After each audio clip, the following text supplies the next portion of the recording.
حاضر راجلی احسن وجہن ولا القا صوبن ولا البنا کلامن. کہنے لگی مجھے تو تین باتیں سمجھ میں آئی ہیں کہ نہ اتنا خوبصورت چہرے والا کوئی شخص دیکھا ہے اور نہ اتنے صاف کپڑوں والا کو دیکھا ہے اور نہ ہی اتنی میٹھی بولی بولنے والا کوئی دیکھا ہے.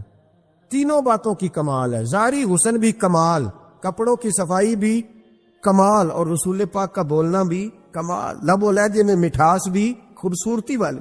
یہ اصل حسن ہے کہ ظاہراً بھی انسان بڑا منزہ ہو، باطناً بھی بڑا صاف ستھرا ہو. میرے رسول پاک علیہ الصلوۃ والسلام کا طریقہ مبارکہ پتہ کیا تھا؟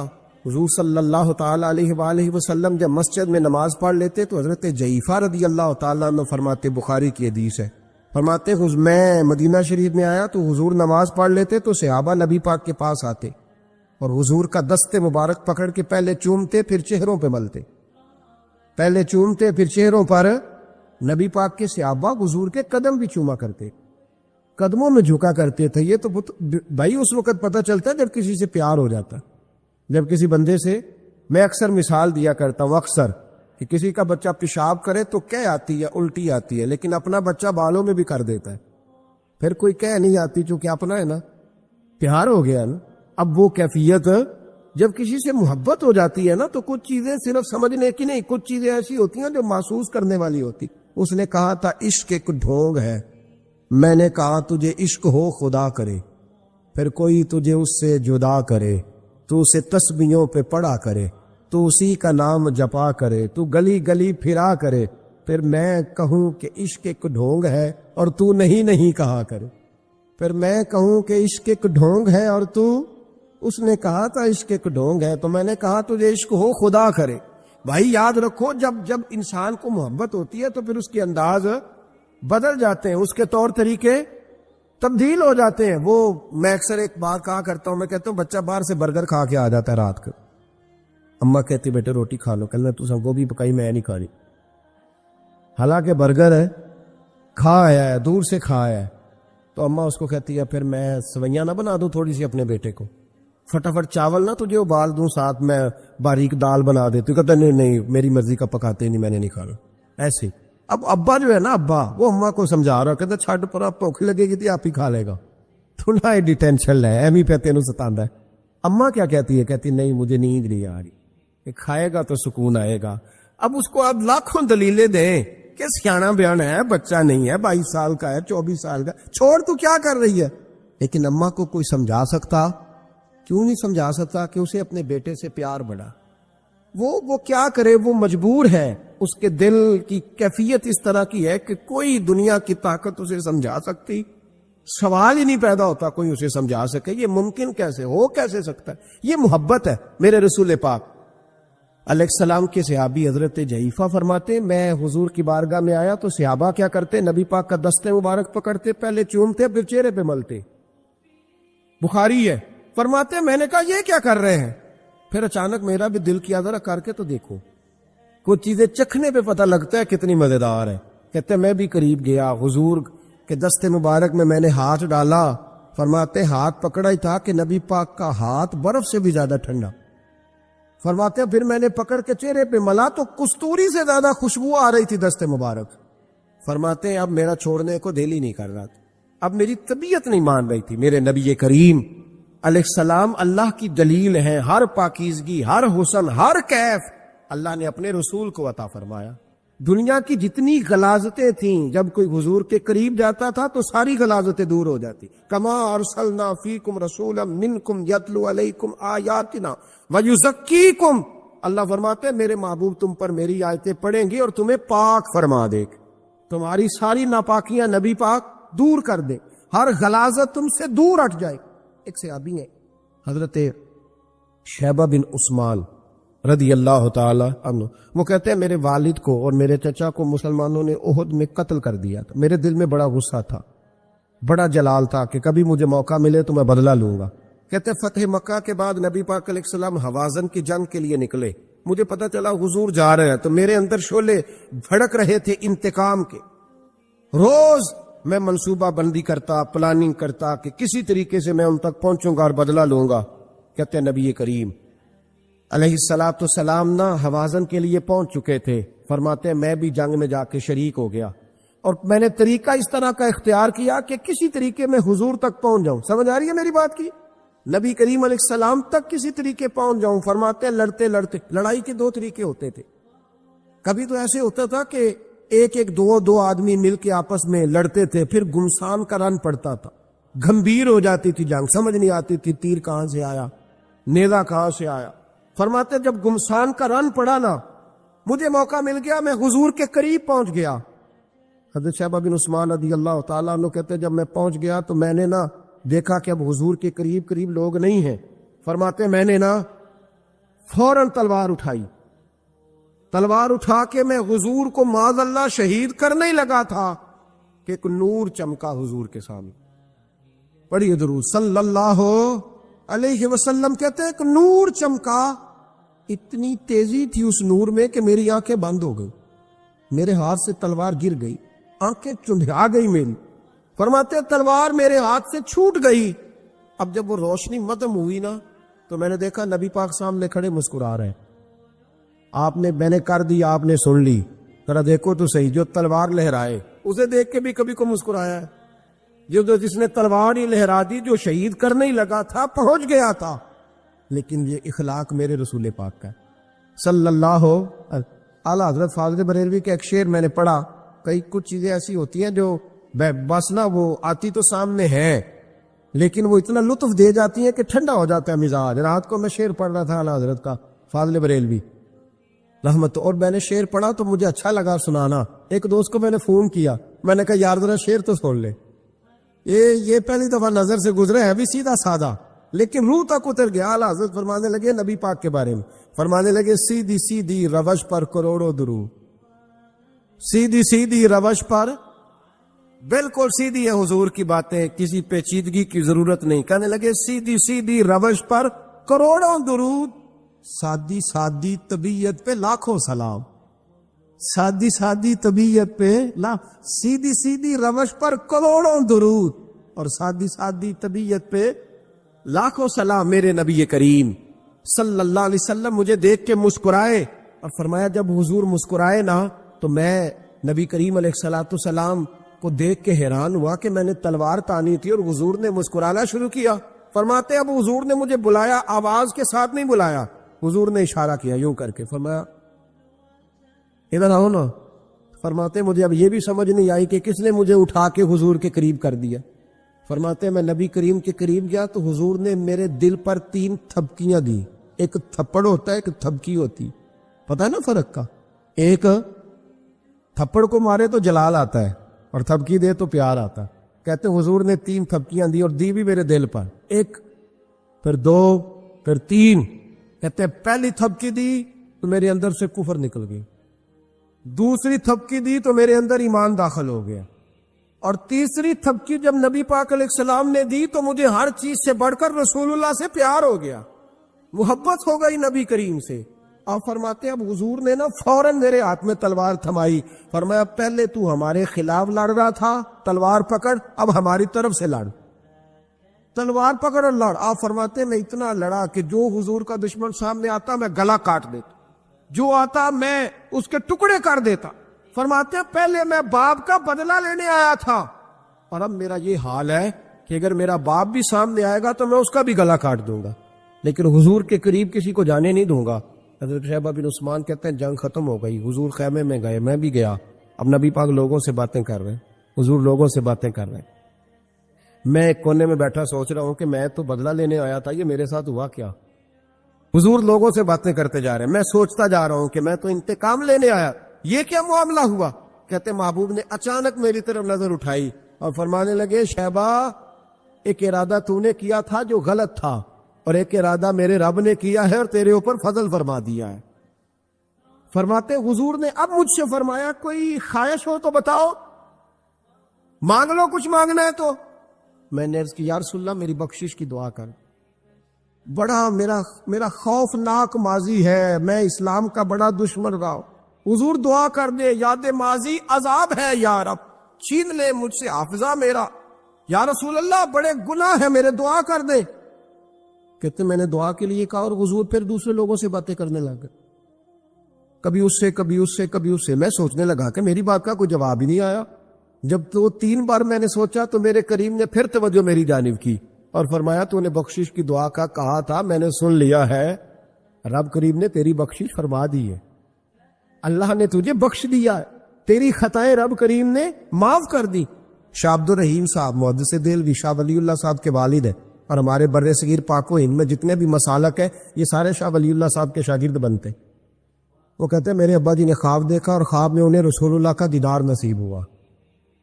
تو نبی کریم علیہ السلام کی بارگاہ میں شاہ ولی اللہ صاحب کے ابا جی کہنے لگے حضور ایک بات بڑی اڑ گئی ہے میرے دل میں، بڑی، تو کتابوں سے جواب نہیں ملا، آج رب کریم نے موقع دیا ہے اس سوال کا جواب. تو کہ عبد الرحیم پوچھو کہ یا رسول اللہ حضرت یوسف کا حسن دیکھ کے لوگوں نے انگلیاں کاٹ لی، پر آپ کو تکنے والے تکتے ہی رہے، کوئی بھی ہوش نہیں ہوا، کسی نے انگلی نہیں کاٹی. تو کہتے محبوب نے فرمایا عبد الرحیم رب کریم نے اپنی غیرت کے ساتھ میرے حسن پر 70,000 پردے ڈالے. یہی بہتر ہے کہ پردوں میں وہ پردہ پوش رہے، وہ اگر پردے اٹھا دے تو کسے ہوش رہے.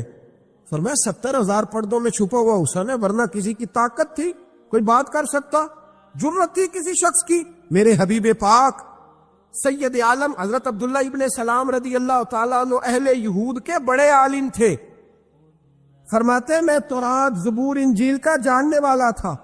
جس دن حضور مدینہ طیبہ آئے کسوا نامی اونٹنی پر بیٹھے تھے، میں حضور سے مناظرہ کرنے بحث کرنے آیا. میرے ساتھ میرے شاگرد تھے، ارادہ تھا بحث کروں گا، نبی پاک کو بڑے معاذ اللہ کڑوے کڑوے سوال کروں گا. کہتے ہیں حضور بیٹھے تھے کسوا نامی اونٹنی پہ اور گردن مبارک جھکی ہوئی، ہونٹوں پر حضور کے زیر لب ہلکی سی مسکراہٹ تھی. نبی پاک تھوڑا بولتے تھے پر جتنا بولتے تھے وہ دلوں میں اترتا جاتا تھا. فرماتے میں جب گیا نا میرے شاگرد ساتھ تھے، مناظرہ کرنے گیا، مناظرہ شاگرد ساتھ تھے. فرماتے میں بڑے سوالات تیار کر کے گیا پر حضور گھوڑے پہ بیٹھے تھے. 2 باتیں میں نے سنی. حضور نے فرمایا رشتہ داروں سے اچھا سلوک کرو، اپنے غلاموں کا خیال کرو. کہتے ہیں وہ شاگرد مجھے دھکے دینے لگے، کہنے لگے چلو استاد جی آگے ہو، کرو سوال، چلو نا آگے بڑھو نا آگے. یہ کئی دفعہ نعرے لگانے والے بھی مروا دیتے ہیں نا، چلو نا چلو آگے چلو بڑھو آگے کرو بات آؤ نا. کہتے ہیں میں ذرا آگے بڑھا، دھکا دیا انہوں نے. فرماتے میں آگے بڑھا اور میں نے قریب محبوب کے قریب جا کے کہا حضور مجھے کلمہ پڑھا دے، میں مسلمان ہونے آیا. یعنی عام آدمی تو قائل ہو جاتا ہے، عالم اور تورات زبور انجیل کا جاننے والا، حضور کلمہ پڑھائیں. کہتے ہیں میں واپس آیا نا کلمہ پڑھ کے تو شاگرد کہنے لگے استاد جی آپ تو مناظرہ کرنے آئے تھے، یہ کیا ہوا؟ تو یہ لفظ ہے حضرت عبداللہ ابن سلام کے. فرمانے لگے تم نے نبی پاک کا چہرہ نہیں دیکھا، ان کی آنکھوں کی روشنی نہیں دیکھی، تم نے چہرے کی معصومیت نہیں دیکھی، لب و لہجے کا وقار نہیں دیکھا. کتنے دنوں کے تھکے ماندے آج وہ مدینے پہنچے پر ان کے لب و لہجے میں کوئی اکتاہٹ، کوئی تھکاوٹ، کوئی لفظوں میں جھول تم نے دیکھا ہے؟ فرمانے لگے جس کا اس طرح کا چہرہ ہوتا ہے وہ جھوٹا نہیں سچا ہوا کرتا ہے. میرے نبی پاک علیہ الصلوۃ والسلام کے غلام حضرت طارق بن عبداللہ رضی اللہ تعالیٰ عنہ فرماتے ہیں کلمہ پڑھنے سے پہلے ایک دفعہ ہمارا سارا قبیلہ تجارت کے لیے نکلا تھا، اور اس وقت منظر یہ ہوتا تھا کہ ہم اپنی عورتوں کو بھی ساتھ لے جاتے تھے. 6 مہینے سفر کرنا ہوتا تھا، اونٹ گھوڑے ہم بیچا کرتے تھے، عورتیں بھی ساتھ رہتی، کھاتے بھی پکاتے بھی. کہتے ایک سفر سے ہم واپس آ رہے تھے تو مدینے کے باہر صحرا میں ہم نے پڑاؤ کیا، اکیلے رسول پاک صلی اللہ، پھر ایک دفعہ پڑھیے گا، ایک دفعہ پھر کہیے گا صلی اللہ تعالی علیہ وسلم. کہتے ہیں نبی پاک تنے تنہا اکیلے. حضور نہ سیر کرتے کرتے کرتے کرتے ہمارے قافلے کے پاس سے گزرے، خیمے لگے تھے، پڑاؤ کیا، محبوب تشریف لے آئے. کہتے ہیں حضور سید عالم صلی اللہ تعالی وسلم تشریف لائے. کوئی قبیلے میں سے قافلے میں سے حضور کو جانتا نہیں تھا. ایک سرخ رنگ کا اونٹ تھا ہمارے سردار کا جو بکنے سے رہ گیا تھا، بڑا خوبصورت. کہتے ہیں نبی پاک کو پسند آ گیا.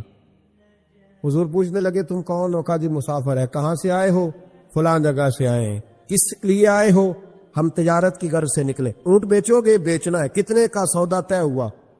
اس نے کہا اتنے لینے، حضور نے کہا اتنے دینے. اب بات طے ہو گئی. کہتے ہیں لگام حضور نے پکڑی اور فرمانے لگے وہ سامنے میرا شہر ہے جس کا نام مدینہ، وہ میرا شہر ہے، میں ابھی مدینے جاتا ہوں، اپنے غلام کو بیچتا ہوں اور تمہیں آ کے نہ قیمت دے جاتا ہے.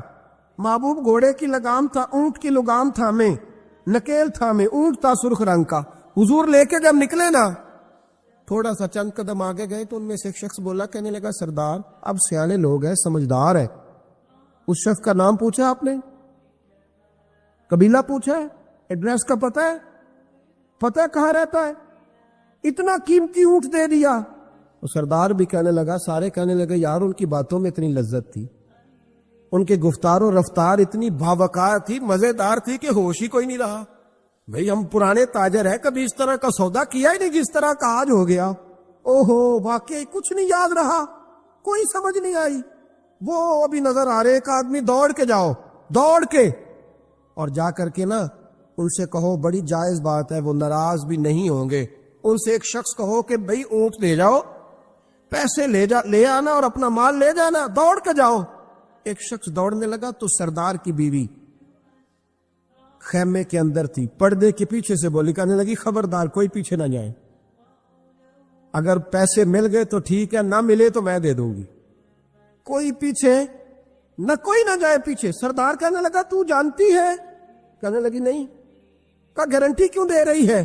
تو کہنے لگی تم نے ان کا چہرہ نہیں دیکھا، تم تو سودے کر رہے تھے، میں پردے کے پیچھے سے دیکھ رہی تھی۔ پیر مہر علی شاہ صاحب کو کسی نے کہا تھا نبی پاک کا حلیہ بیان کرے، بتائیں حضور کے کان مبارک کیسے تھے، آنکھیں کیسی تھی، ناک مبارک کیسی تھی، بینی مبارک کیسی تھی۔ تو پیر مہر علی شاہ صاحب کہنے لگے کوئی مثل نہیں ڈھولن دی، کہنے لگے مجھ سے نہیں بیان ہوتا حضور کا حلیہ، کوئی مثل نہیں ڈھولن دی، تو چپ کر مہر علی، ایتھے جا نہیں بولن دی، بس کر، تو بیان کر سکتا ہے، اتنی طاقت۔ اعلی حضرت نے کہا لم یاتی نذیر کفی ناظر مثلے تو نشد، پیدا جانا، کہ حضور مثال تو تب آپ کی بنے گی نا، کوئی آپ کی طرح کا پیدا تو ہوگا، تب بھی مثال بنے گی، تو جب ہوا ہی نہیں وہ مثال کیسے بنے گی؟ کہنے لگی کوئی نہ جائے، نہ پیسے آئے تو میں دے دوں گی، میں تو پردے کے پیچھے سے دیکھ رہی تھی، ان کے چہرے کا وقار دیکھا، ان کی آنکھوں کی روشنی دیکھی، ان کے لفظوں کا حسن دیکھا، تم 50 باتیں کرتے تھے وہ ایک جواب دیتے تھے، اور گنے چنے لفظ بولتے تھے، ان کی سادگی کا وقار دیکھا، جانے دو، نہ پیسے آئے تو میں دوں گی۔ کہتے حضور گئے، تھوڑی دیر کے بعد ایک کالے رنگ کا حبشی غلام آیا، پیسے بھی پکڑے اور اپنی چادر میں نا کھجورے باندھ کے تو پیچھے ڈالی ہوئی، اور دیہاتی لوگ پیچھے نہیں ڈال لیتے، کھجورے ڈال کے پیچھے۔ کہتے ہیں وہ آئے اور ان کے آنے کا انداز بھی بڑا نرالا تھا، کہتے ہیں وہ جھومتے جھومتے اللہ کا ذکر کرتے، اللہ الصمد کرتے پہنچ گئے، اور آگے کہنے لگے تم سے میرے نبی نے اونٹ خریدا؟ تم سے؟ کہا ہم سے خریدا ہے۔ کہنے لگے یہ تمہارے پیسے؟ اور پھر چادر کھول کے صحرا پہ بچھا دی، کہنے لگے یہ تمہارے پیسے، اور کھجورے کھاؤ، میرے نبی نے تحفہ بھیجا ہے، کھاؤ، حضور نے تحفہ بھیجا ہے۔ تو وہ سردار کی بیوی اونٹ ہٹا کے کہنے لگی، اور کالے رنگ کے حبشی غلام، انہیں کھجوریں کھلا، اور مجھے اس عزت والی ماں کا نام بتا جس کے گھر میں ایسا لال پیدا ہوا، انہیں کھجوریں کھلا، اور مجھے اس عظمت والے باپ کا نام بتا جس کے گھر میں ایسا پھول کھلا ہے، وہ قبیلہ تو بتا تو صحیح، وہ کون تھے؟ 2 گھڑیاں رکے ہیں پر خوشبوئی پھیل گئی ہے، رنگ ہی بدل گیا، تار کوئی مثل نہ ڈھولن دی، تو چپ کر مہر علی، ایتھے جا نہیں بولن دی۔ حضرت طارق بن عبداللہ کہتے ہیں جناب بلال فرمانے لگے وہی تو اللہ کے آخری رسول ہے، وہی تو خاتم المرسلین ہے، وہی تو ہیں جنہیں اللہ نے ساری انسانیت کے لیے نمونہ عمل بنایا۔ کہتے ہم اونٹ بیچنے گئے تھے پر سارے کا سارا قبیلہ ہی مسلمان ہو گیا۔ حضرت زید بن حارثہ کہتے ایک جنگ کا موقع تھا، ایک شخص کفر کی طرف سے لڑتا آلا تھا، کفر کی طرف سے، فرماتے میں نے جب وہ میرے قریب آیا لڑتے وقت، تو حضرت زید بن حارثہ کہتا میں نے تلوار اٹھائی اور میں مارنے لگا، تو اس نے کلمہ پڑھنا شروع کر دیا، لا الہ الا اللہ محمد رسول اللہ صلی اللہ علیہ وسلم۔ تو حضرت زید بن حارثہ کہتے ہیں میں نے کہا اچھا اب موت نظر آئی ہے تو کلمہ یاد آ گیا ہے، تو کافر ہے، تو صرف تلوار سے بچنے کے لیے کلمہ پڑھ رکھا تھا، میں نے ماری تلوار گردن اڑا دی، پھر میں حضور کی بارگاہ میں حاضر ہوا، میں نے کہا یا رسول اللہ آج جہاد کے وقت ایک انوکھا واقعہ ہوا، ایک بندہ کفر کے ساتھ لڑ رہا تھا، اور جب میں تلوار مارنے لگا تو وہ کلمہ پڑھ رہا تھا، حضور میں سمجھ گیا کہ تلوار سے بچنے کے لیے کلمہ پڑھ رہا ہے۔ حضرت زید بن حارثہ کہتے ہیں حضور کی آنکھیں غصے سے سرخ ہو گئی، نبی کریم فرمانے لگے تو نے دل پھاڑ کے دیکھا تھا کہ وہ تلوار سے ڈر کے کلمہ پڑھ رہا ہے؟ جب وہ پڑھ رہا تھا کلمہ تو پھر تو کس طرح کا مجاہد ہے جس نے کلمہ پڑھنے والے کی گردن اڑا دی؟ وہ پڑھ رہا تھا کلمہ تو تجھے قبول کرنا چاہیے۔ میرے بھائی یہ بڑا محتاط معاملہ ہے، لیکن مسئلہ یہ ہے کہ یہ کچھ دنوں تک یہ باتیں رہتی ہیں، پھر آہستہ آہستہ میری آنکھوں سے بھی رخصت ہو جائے، آپ کی نظروں سے بھی رخصت ہو جائے گی، لیکن وہ 2 بیٹیاں ساری زندگی نہیں بھلا سکتی، ان کے لیے تھوڑا سا مشکل ہے۔ ان پر جو طوفان تیزی سے گزرا ہے نا، گزرا تو چند منٹوں میں ہے، لیکن صدیوں تک اس کی گونج رہے گی، صدیوں تک۔ اللہ تبارک و تعالیٰ کوئی فضل کر دے۔ اب تو ہم دعاؤں والی جگہ پہ آ گئے ہیں، چونکہ میری قوم تو انویسٹر ہے نا، ان سب کی میری قوم انویسٹر ہے، وہ انویسٹ کرتی ہے ان لوگوں پہ، ان کو لاتی ہے، بناتی ہے، خرچے کرتی ہے، پوسٹر چھاپتی ہے، شرم نہیں آتی، حیا نہیں آتی، ایسے لوگوں کو لاتی ہے، اور پھر کیا مطلب بات کی جائے۔ اور میں نے اس وقت بھی کہا تھا، اور پھر کہتا ہوں، اور ببانگ دوہل کہتا ہوں کہ نمبر پلیٹیں بدلنے سے گاڑیاں ٹھیک نہیں ہوتی، نمبر پلیٹیں بدلنے سے گاڑیاں ٹھیک نہیں ہوتی، گاڑی کا انجن بدلنے سے پھر ہی اس کا دھواں ختم ہوتا، نمبر پلیٹ بدل کے چہرے وہی، باتیں وہی، کام وہی، یہ کس طرح صحیح ہو سکتا ہے؟ یہ تو نظام اس وقت ٹھیک ہو جائے جب اندر سے بولیے انجن بدلے جائے، تب یہ معاملات صحیح ہوں گے۔ بس دعا کرو جمعے والے دن اللہ اپنی خاص رحمت فرمائے۔ بہرحال عام دام برسر مطلب حضرت ابو بردہ رضی اللہ تعالیٰ عنہ حاضر خدمت ہوئے، عرض کیا یا رسول اللہ صلی اللہ تعالی علیہ وسلم، حضور کوئی کام بتائے مجھے، میں کروں تو میری دنیا بھی بن جائے آخرت بھی بن جائے، کوئی کام بتائے، کوئی حکم۔ آپ فرماتے میری جیب میں پیسے بھی تھے، حضور کہتے تو میں کنواں بھی کھدوا دیتا، سرکار فرماتے تو میں کسی مسجد کی جگہ میں بھی وسعت بھی کر دیتا، کوئی حکم بتائے تو کہتے حضور نے عجیب حکم بتایا، فرمایا اعزل الاذی عن طریق المسلمین، فرمایا ابو بردہ اگر تو نے نفع والا کام کرنا ہے نا، جس سے تیری دنیا بھی بنے اور آخرت بھی بنے، تو فرمایا جب تو رستے میں چل رہا ہو نا، تو جو چیزیں کسی کو تکلیف دینے والی ہو وہ رستے سے اٹھاتا جایا کر، وہ چیزیں رستے سے، مشکل کام ہے، خاصا مشکل ہے نا جی، رستے سے چیزیں اٹھاتے جایا کر، یہ وہ کام ہے جس سے تیری دنیا بھی بنے گی اور تیری آخرت بھی بنے، تجھے نفع ملے گا، تکلیف دینے والی چیزیں رستے سے اٹھا۔ حضرت خواجہ نظام الدین محبوب الہی رحمت اللہ علیہ کا ایک مرید آیا، کہنے لگا حضور لوگ بڑا تنگ کرتے، اب میں بھی تنگ ہی کروں گا، ہمارا دعویٰ ہے نا کہ میں اچھے کے ساتھ اچھا ہوں اور برے کے ساتھ، یہ کوئی کمال کی بات ہے، برے کے ساتھ تو سارے برے ہوتے، اچھے کے ساتھ تو سارے ہی، کمال تو یہ ہے کہ میں اچھے کے ساتھ بھی اچھا ہوں اور برے کے ساتھ بھی اچھا ہوں، یہ کمال ہے، یہ کہے گا کمال ہے کہ جس طرح کا وہ اس طرح کا، یہ کوئی کمال نہیں۔ میرے بھائی حضرت جناب خواجہ صاحب رحمت اللہ علیہ سے حضرت محبوب الہی سے وہ مرید کہنے لگا حضور آپ ہمیشہ درگزر کی باتیں سناتے ہیں، لوگ تنگ کرتے، اب میں نے فیصلہ کر لیا ہے کہ جو میرے رستے میں کانٹے بچھائے گا میں بھی اس کے رستے میں کانٹے بچھاؤں گا۔ تو آپ فرمانے لگے بیٹا نہیں، کوئی کانٹے بچھائے تو کانٹے اٹھا لیا کر۔ اس نے کہا حضور نہیں میں نے بھی کانٹے بچھانے ہیں۔ تو آپ فرمانے لگے آدھی سڑک پہ تو نے بچھا دیے، آدھی پہ اس نے بچھا دیے، تو جتنے لوگ گزرے گے سب کے پیر زخمی ہو جائیں گے، پھر تو سارا روڈ کانٹوں سے بھر جائے گا۔ کوئی اٹھانے والا بھی تو ہونا چاہیے نا، کوئی کانٹے چننے والا بھی ہونا چاہیے، کوئی ایسا شخص موجود ہو جو رستوں کے کانٹے اٹھائے۔ میرے بھائی راہ کے ہم پر حقوق ہے، رستے کے ہم پر، نبی پاک صلی اللہ علیہ وسلم نے رستے میں بیٹھنے میں منع کیا، لیکن فرمایا اگر بیٹھنا ہے تو تمہیں 5 کام کرنے پڑیں گے۔ گرمیوں میں جس کا دل کرتا ہے نا کہ کھلی ہوا میں بیٹھوں، بیٹھ لے پر 5 کام کرے، یہ بخاری ہے۔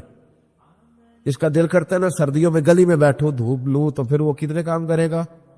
بولیے یا رسول اللہ صلی اللہ تعالی علیہ وسلم کیا کیا کرے تو رستے میں بیٹھنے کی اجازت ہے؟ تو نبی پاک صلی اللہ علیہ وسلم نے فرمایا رستے کا حق ادا کرو، 5 کام کرو۔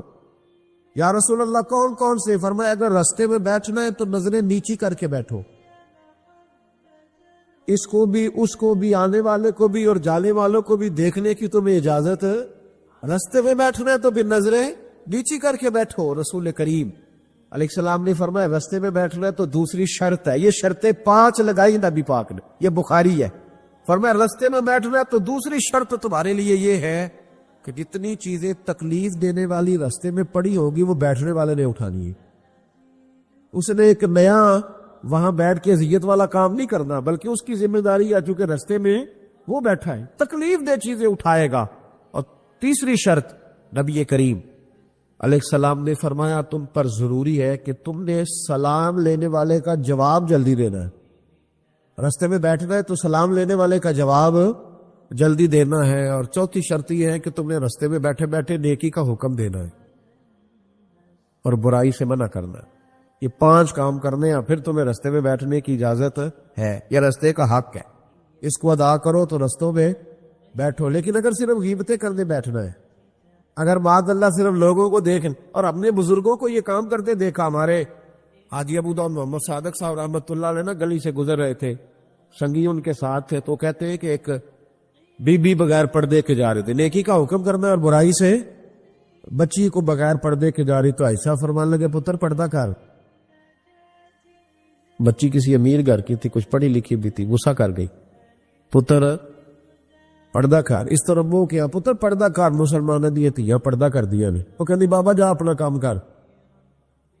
ایسا فرمانے نے پتر میں کام بھی لگا, میرا ہی کام بھی صبح شام, میں کام بھی لگا اور بڈھے بارے میں اور کی کرنا ہے, میرا صبح شام کام یہ جڑا بندہ کام کرے انہوں چنگا دسنا, جڑا چنگا کرے وہ استقامت دی دعا کرنا, میں کام ہی لگا ہوا, میری ڈیوٹی یہی ہے. تو بچی مسکرا پڑی, کہنے لگی بابا دیا تو جواب ہے پر تیرے لفظوں میں مٹھاس بڑی ہے. اس نے اسی وقت نقاب کر لیا. رستے میں بیٹھنا ہے تو رستے کا حق بھی ادا کرنا ہے, ڈیوٹی کرنی ہے, ایسے تھوڑی ہے کہ راہ میں بیٹھ جائے. ابو داؤد شریف میں حدیث ہے, نبی پاک علیہ السلام کے صحابی حضرت سہل بن معاذ رضی اللہ تعالیٰ, حضرت سہل بن معاذ رضی اللہ تعالیٰ عنہ کہتے ہیں حضور کے ساتھ ایک جہاد پہ گئے. مجاہدین کے ساتھ سامان ہوتا ہے, سامان سفر. کہتے ہیں کہ جگہ ہم نے پڑاؤ کیا تو رستے تھے وہاں, تو رستوں میں تھوڑا تھوڑا صحابہ نے سامان رکھ دیا. ہمارے ہاں تو جو آدمی بڑی گاڑی میں بیٹھا ہو اس کو تو آپ ہارن بھی نہیں دے سکتے, تو حال ہی نہیں پیدا ہوتا. اس لیے کہ وہ جس گاڑی میں بیٹھا ہے اس لیول کا اس کا روب ہے نا جناب, اس کو تو آپ ہارن بھی, اور اگر آپ نے دے لیا تو وہ شیشہ نیچے کرے گا, تو کہے گا تو جڑی آگ بجھاڑی تو لگ جانا پہلا, چونکہ وہ اب اس کی مرضی ہے, چونکہ شہر